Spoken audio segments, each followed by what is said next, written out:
And today I'll be speaking to you the foundation of righteousness. Well, let's close our eyes as we open up in prayer. Father, we thank you for the word and now word that you have for each and every one of us. I thank you that this word would speak to us on the inner man and that we will never ever be the same again. We thank you for spiritual wisdom and knowledge that comes from your word. We thank you, Holy Spirit, that you illuminate to us every word spoken and that we're able not just to hear your word, but be doers of the word. I thank you, Lord, for this day. In Jesus' name, amen. Foundations of righteousness. There are four things, well, actually three things that I want to share to you today. Number one, and the first point is the importance of stability. Sabihin nga natin, the importance of stability. And the number two, God will shake everything until only the things that cannot be shaken remain. And number three, hard and disappointing times will not leave you devastated if you have the proper foundation. Yan po pag-uusapan natin ngayong umaga. Now let's jump to point number one, the importance of stability. Well, Isaiah chapter 26 verse 3, there it talks about, you will keep him in perfect peace whose mind is stayed on you because he trusted you. So, sino raw yung bibigyan ng perfect peace? Whose mind is stayed and focused on God. On God. Be God conscious. Sabi mga katabi mo, be God conscious. You know, sometimes people, even Christians, are very devil conscious. Minsan, na-late lang, sasabihin, alam mo, kaya hindi ako nakarating eh. Kasi yung demonyo na yan. O, kaya yung demonyo na yan. Kaya, wala naman traffic, biglang nagka-traffic. Wala naman sira yung sasakyan ko, nagkasira. Yan, demonyong yan. Parang lahat na lang yung demonyo ang bida sa buhay mo. Sabi mo nga, be God conscious. The same way, don't be sin conscious. Be righteous conscious. No? Alam mo talaga kaya ako, ganito lang talaga ako kaya mo nagkakamali, alam mo na, hindi ako perfecto. Tao lang. Ay, alam mo na, mahina ako Lalaki ako, babae ako, iba-iba no? Batanda na ako, bata pa ako, hindi ko alam kung anong reason mo. Pero you're justifying sin. Diba? Sin is sin. And you're focused on sin. Sometimes, minsan prayer for the food na lang, humingi pa ng tawad Have you noticed? Meron ako nakakasabay ng ganyan. Gutom na kami. Hallelujah ka. Ang dami nang nangyari. Kainan na. Dapat nga, medyo mabilis na prayer mo nun kasi kainan na, di ba? Kasi gutom na kayo Naku po, humingi ng tawad. Ang haba ng hingi ng tawad, umiiyak na. Hallelujah. Siyempre, kinakalamay mo naman ang kanyang kalooban. Oo. Kalamay, sama, dessert siguro. Dessert mo kainan na. Hallelujah ka. Sabi namin, dapat kumakain na tayo Ngayon, kinakalamay natin ang kalooban nitong taong ito. I mean, sobrang sin conscious, di ba? Sabi dito, you will keep him in perfect peace whose mind is focused on God. On Christ. No? Masyado namang bida yung dyablo. Gawin naman nating bida ang Diyos. Amen? Gawin mo namang bida. Hindi natin dinideny yung problema, but actually that's the time you're able to focus on the promises of God. May sakit at karamdaman ka ba? They focus on the promise. By the stripes of Jesus, I am healed. Amen. Ano mo sabihin, yan diablo na yan talaga? Yan diablo na yan talaga? Hindi. By His stripes, you were healed. Makikita mo yan sa 1 Peter 2:24. Past tense. Gusto mo ng present tense? Isaiah 53, verse 5. Today you're healed. Amen. I am healed. Doesn't matter what you feel. What the word says is the final authority in your life. So let's tune in, stay in what the promise tells us. No po, stay focused on the promise and not on the problem. Amen. Be promise focused. Be Jesus focused. Be grace focused. Amen. His grace, His love is sufficient for you. Amen. Walang kulang sa Diyos. Sobra-sobra ang Diyos. The key is to focus our mind on Him. And it says there that as you stay focused on God, that means you're trusting Him. Trust in the Lord with all your heart. Lean not on your own understanding. In all your ways, acknowledge Him, and He will direct your path. Saan mo raw siya pagtitiwalaan? Sa puso. Hindi sa isip. Kasi yung isip minsan di ba? May magulo. Minsan pababa, minsan pataas. You trust in the Lord. Andito, meron akong expert, rito. Yo-yo man ba tawag doon? Pwede mo ba kaming pakitaan ng yo-yo exhibition mo? Yan, no? Meron ba? Uy! Hallelujah. Yan. Uy! May walking the dog pa. Hallelujah. Thank you, Lord. Wow! Tama na muna. Relax. Diyan ka lang. Baka maubos eh. Ubos. Hallelujah ka. Well, I called my brother Larry here to illustrate to you sometimes Christians, even Christians tend to be like a yo-yo Christian. And the first point is the importance of stability. We become a yo-yo Christian when we are not focused, solely on God, on what He has done in our life, on His unconditional love. Kaya when problems and troubles come, para kang yo-yo na up and down. No, para bang up and down because of your mood. No, mga mood swings and emotions.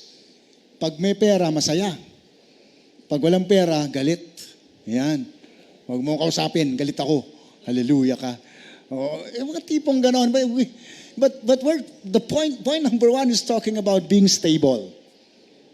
The importance of stability, of trusting God. Kinote ko kanina, Proverbs 3, 5, and 6. Trust in the Lord with all. Sabi mo, with all. With all your heart. 100%. Kasi when merong wavering, parang yo-yo. Yeah, mga no? Praise God. Yeah, so up the... Uy! Wow! May rocking the baby pa. Pwede pala tayo magpa-competition dito Thank you, Lord. Binigyan mo kami. Diyan ka lang. Hindi ako sa'yo nagpasalamat kay Lord. Kaya thank you, Lord. Sabi ko, diyan ka. Hallelujah. Praise God. No po, so, hindi tayo dapat, kung ano yung mood natin or alam mo na, kung masaya, ganyan. Pag medyo may problema na, parang nakakalimutan na natin, Panginoon. We continue to trust God. We trust God through His Word. Diba? His incorruptible Word. His words that are forever settled in heaven. Heaven and earth will pass away, but His words, it shall come to pass. His words will turn your situation around. As you, habang hinahawakan mo at kinakapitan mo ang salita ng Diyos, kayang baguhin ng Diyos yung sitwasyon mo. Kayang-kaya. What the devil has meant for evil, God can turn that into good. But the key is to trust Him. The key is to focus on His Word.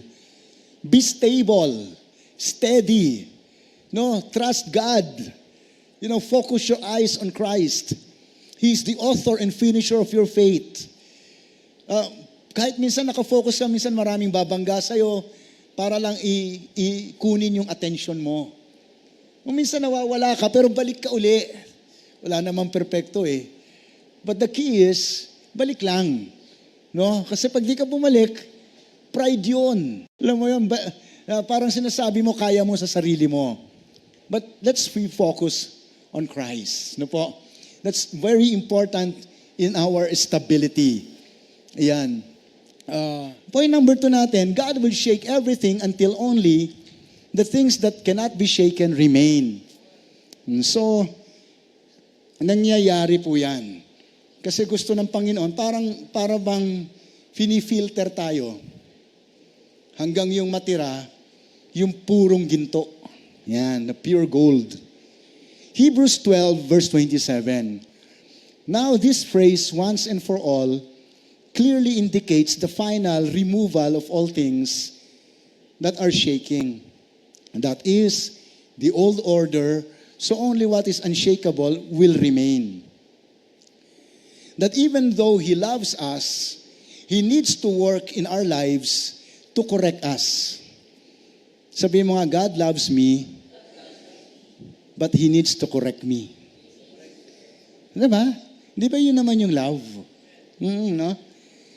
To help us give up these wrong behaviors because we may cling to them if God doesn't deal with us.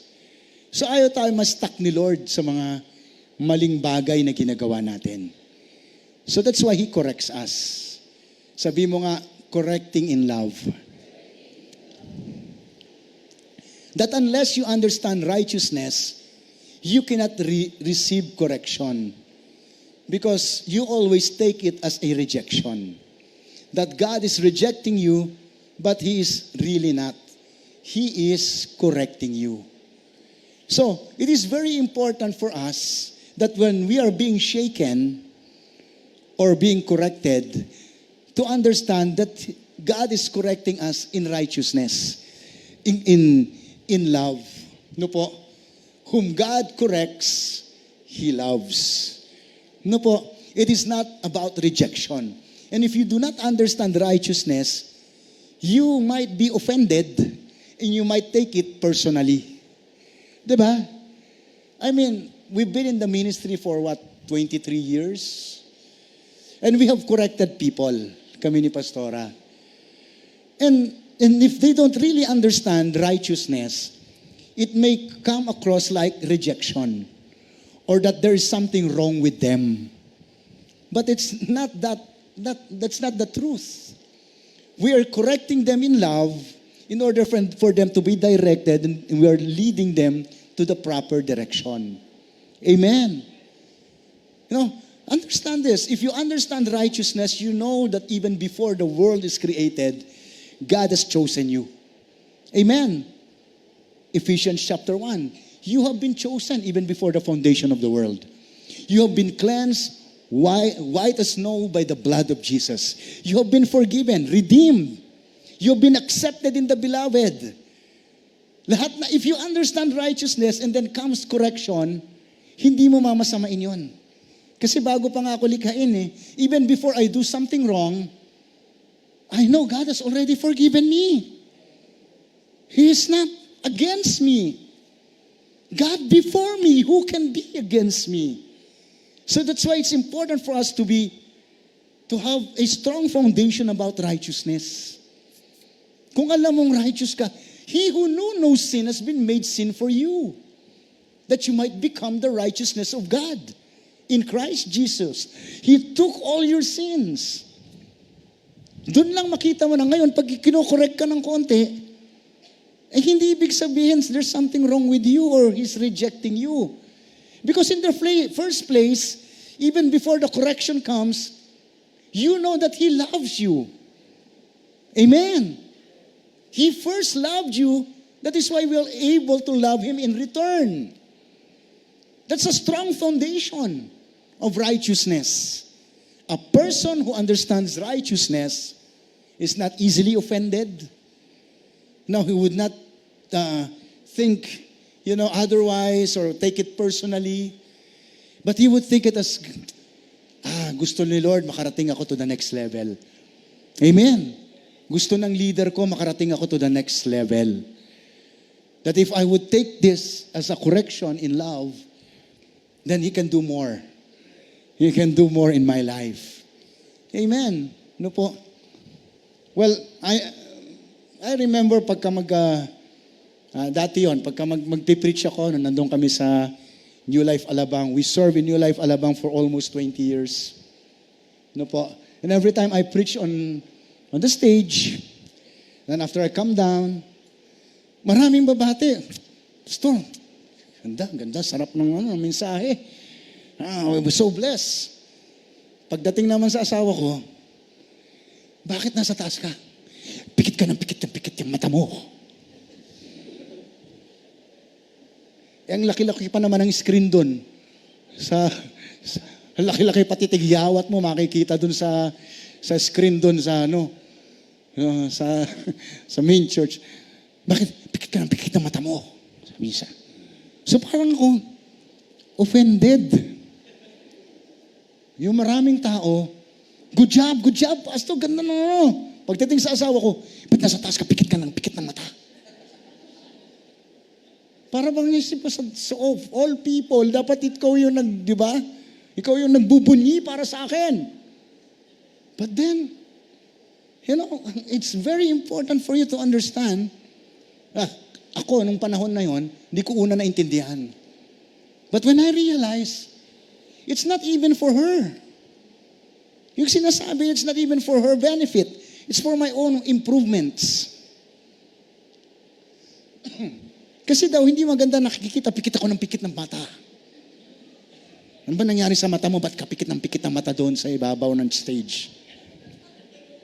Baka hindi na nila inintindi sinasabi mo, yung mata na lang nila tinitignan mo. So pag inisip ko nga, hindi naman para sa kanya yung sinasabi niya. She just wants me to look good. God wants you to look good. At the end of the day, she loves me. Kung meron pa bang ibang improvement akong dapat i-improve sa sarili ko, gusto ko pa ba marinig sa ibang tao? Hindi ba dapat dun sa taong nagmamahal sa akin? Di ba dapat sa asawa ko na? Kesa kung marinig ko pa sa iba? Amen. Hallelujah ka. Sa lahat ng mag-aasawa, say, Amen. Okay, let's go to point number 3. Aabot tayo. Point number 3. The importance. Okay. Point number 3, hard and disappointing times will not leave you devastated if you have the proper foundation. Okay. Philippians chapter 2, verse 8 and 9. There it talks about, Jesus became obedient. Sabi mo nga, obedient. Okay, ito yung strong foundation. Obedience. It says there, even to the point of death. Even the death on the cross. So, hindi naman maganda yung dinaanan ni Jesus But He came obedient. And therefore, God has given Him the name that is above every name. That every knee shall bow down, and every tongue shall confess that Jesus is Lord to the glory of the Father. And there you see the promotion. There you see so hard times, disappointing times should not devastate us or leave us devastated if we are in the proper foundation or ground. And that proper ground and foundation doesn't matter what you see, doesn't matter what you feel. The highest authority in my life is the Word of God. Amen.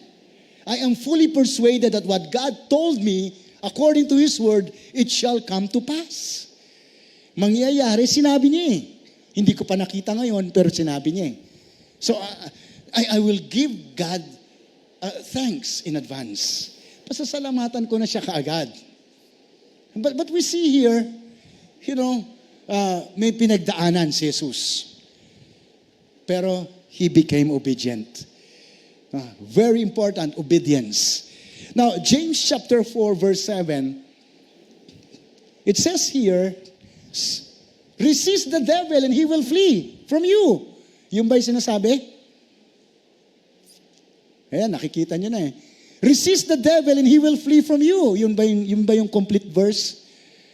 Hindi, no? So, ang complete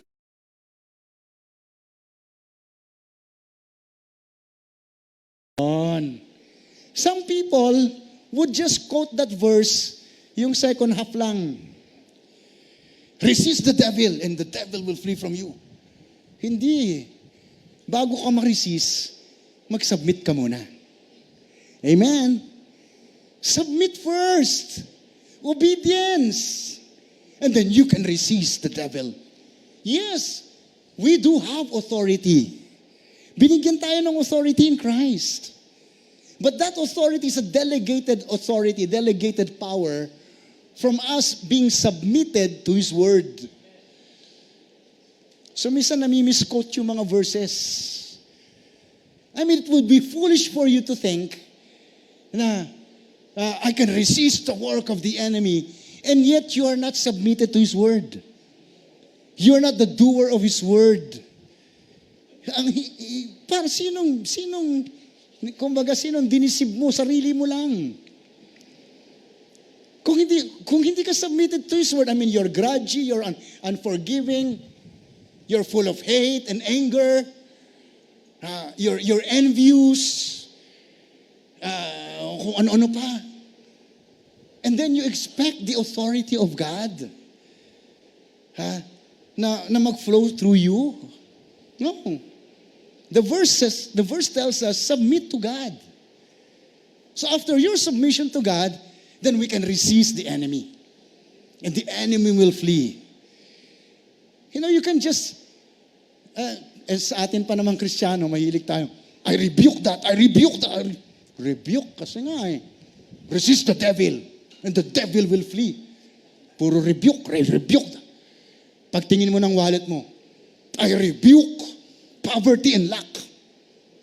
I resist the work of the devil. Kung may hawak akong wallet. Devil, put off your hands over my finances in the name of Jesus. Wow, talaga naman power prayer mo. Kaso hindi naman yun ang sinabi ng verse una eh. Submit to God. Before rebuking, ang sabi ng scripture, give and it shall be given back to you. Good measure, pressed down, shaken together, running over. Submit to His Word. You don't just use your authority. You have to first submit to His Word. Kung ikaw ngayon is nag-submit ka sa Word, doer of the Word ka, then you can exercise your authority. It's foolish for you to think na ma-exercise mo yung authority mo without even submitting to His Word. Kaya bakit kaya naghihirap yung mga ano ko? Bakit kaya nananakawan ako? Siguro, tignan mo na lang. May palagi mo naman naririnig yan. Malakay chapter 3, verse 10 to 11. Bring all your tithes into the storehouse so that there will be food in my house. Try me on this. If I will not open the windows of heaven and pour you out blessing you could not even contain, so plenty. And I will rebuke the devourer for your sake. Imagine pagdating sa pera, hindi daw ikaw ang magre-rebuke, ang Diyos. If you are a tither. Imagine, no? And so this verse that talks about submitting to God, resist the devil, first of all, be submitted to His Word. I mean, you will have so much confidence in your heart when you know that you're in the will of God. Doesn't matter what you see, doesn't matter what circumstances there may be, you know that this will pass. This is temporary. This is subject to change because God said it so. Amen. I'm obedient to His Word. I'm trusting His Word. And God will not put me to shame. Whatever He has spoken, it shall come to pass. His promises are yes and amen in Christ Jesus. Amen.